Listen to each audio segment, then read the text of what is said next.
What's up, everyone? Welcome back to Midwest DBS. We're going over a budget Burnhan deck profile that my buddy Landon played. Deck was surprisingly very powerful.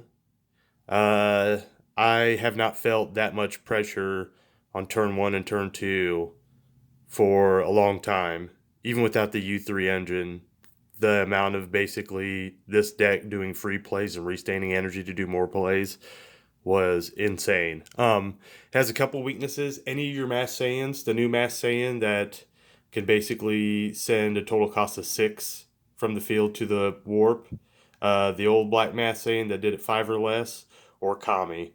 So it's susceptible to board wipe effects, but if they don't see one of those within the first two turns, then they're going to be in a world of hurt. So, anyways, the leader is pretty basic. It's a burst two leader, and you get a burst two, and then you choose one card in your life and add it to your hand. Your opponent chooses basically one card.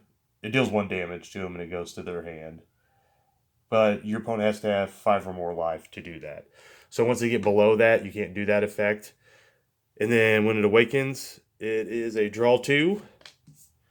And then on this side, it's got auto Sparking 5, which is never an issue. Sparking 5, when this card attacks, you draw a card. The first auto we're not even going to worry about because we're not using any Alliance cards. Some of those are pretty expensive, and he pretty much had a budget build together. For the most part, sticks like $50.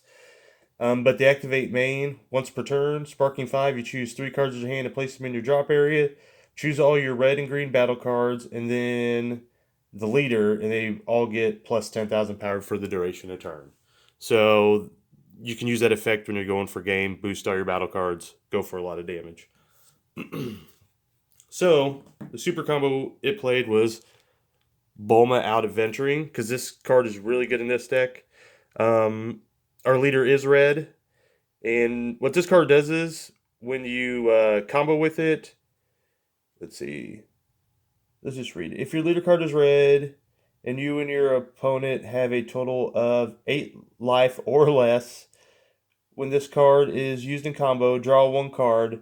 Then, if it's your turn, choose up to one red Earthling card. Its every cost of 1 and play it. So, when he was using it, he was doing it on his turn just to add the extra 10k combo, and then he gets to play a card.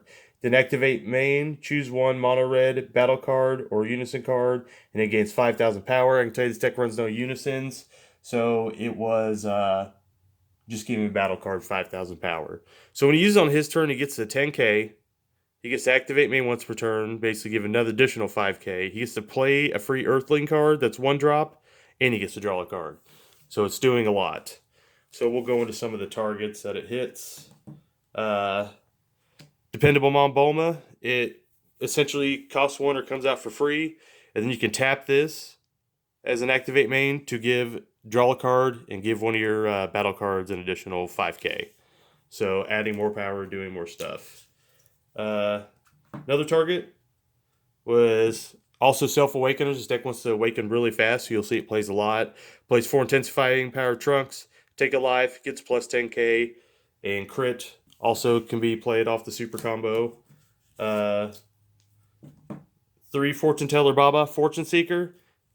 Another card can be played off super combo, and then when you play this card, choose up to one of your Earthling cards in your leader area, so you can choose him because he's an Earthling and a Saiyan.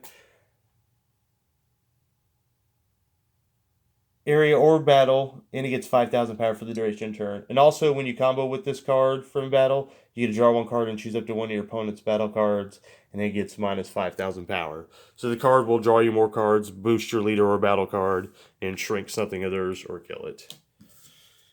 Now this can't be played off the super combo. That was all the cards that could play off the super combo, and super combo can play itself too, I believe. So that's pretty crazy. More Self and Awakers, saying Kaba, take a life double strike when it gives much damage in as early as possible. This card, I saw him play for free a lot because all the cards you're playing are non-token battle cards. They're almost all one drops. You're flooding the board. So once you have, is it 3 or more? Yeah, if you have 3 or more non-token battle cards in play, play this card from your hand and it gains critical. The only thing you have to pay attention... Sorry, I went out of focus. The only thing you have to pay attention with this card is that it is unique, so you can only have one on the field at a time. It essentially is a 15k crit that he played for free, like on turn 2. Or even earlier, because he had these free plays. These are just free blockers. Since this is your leader, you can just basically play this for free, because Permanent Sun going out of distance is in your battle area or leader area. You can play this card from hand without paying its energy cost, and it's not limited to once per turn, so you can flood the board with blockers, or just flood with more battle cards to play your General Tau and another card you'll see later. Double strike effects. Champa, boost power, gives double strike. Some of the cards already have double strike, but there's you have plenty of crit guys that you might want to give double strike to.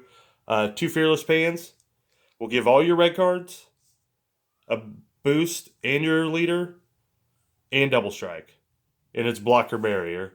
So it has, if you don't kill him that turn, at least you had this deck plays plenty of blockers to save. I'm not sure if he had this, but Miraculous Comeback Ultimate Gohan.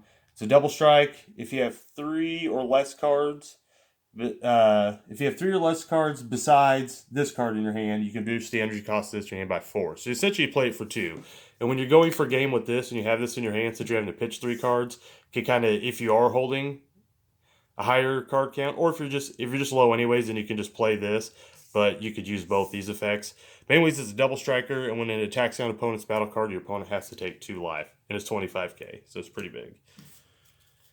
So 2 more double strikers.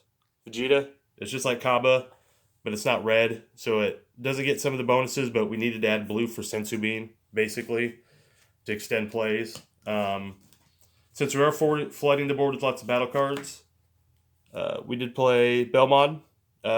You can choose 3 of your battle cards, place them in their owner's drop, and play this card from your hand. When you play this card, choose up to one of your opponent's battle cards and KO it. It's just a game pusher. It can push the game even further. After you swing with all their cards, you can play this and you have another swing. And a lot of times they don't see that coming. And it has blocker, which a lot of times it's not blocking, it's just going in. And plus the leader's effect will give this a boost in power. Since we're dealing lots of damage quick, we play Bardock the Resolute. He is unique, but as soon as you deal a life to your opponent, he comes into play for free. And then you have a 15k double striker that you played for free. Then you have the auto once per turn. When your opponent activates a counter skill, switches card to active mode. So if they're not paying attention, you swing and they negate, then it just restands. You can only do it once per turn, but it's still, if they forget about it, they're going to, or if they counterplay a future card, if they forget about it and they haven't activated it yet, you're just going to restand that and swing again. We play 2 Bardock, Awaken Instincts. It's free Overrealm, essentially, because it doesn't cost you any energy, but you just have to have 4 cards in your drop. The leader's a burst leader, so that's not an issue. And then you get to draw 2 cards, and then you place one of them in your drop area. That's 20k. Red extra cards, 2 after image technique. It's just a standard negate, take a life, or if you have energy, restood. We play 4 negates altogether. We play 2 Whis' Coercion, and then the end of the package is 4 Sensu Beans. And the reason why we split the negates is because these are only blue cards. And playing 10 cards, you're very likely to see a blue card in your turns 1 or 2, because you just want to make sure you're able to charge 1 blue energy for your Sensu Bean. So you at least want to run 10. So split the negates, that's your blue, and you have 10 cards. I didn't do a sideboard because I didn't play the deck. I'm not sure it was in the sideboard. I know he had some topos, and there are ways you can make this deck a lot more expensive with your sideboard, but if you're just looking for a good budget build, and this deck really did put the pressure on, I would advise giving it a try. Cost you about $50, and it was a lot of fun to see it in action. That's all I got for you today, guys. Thanks.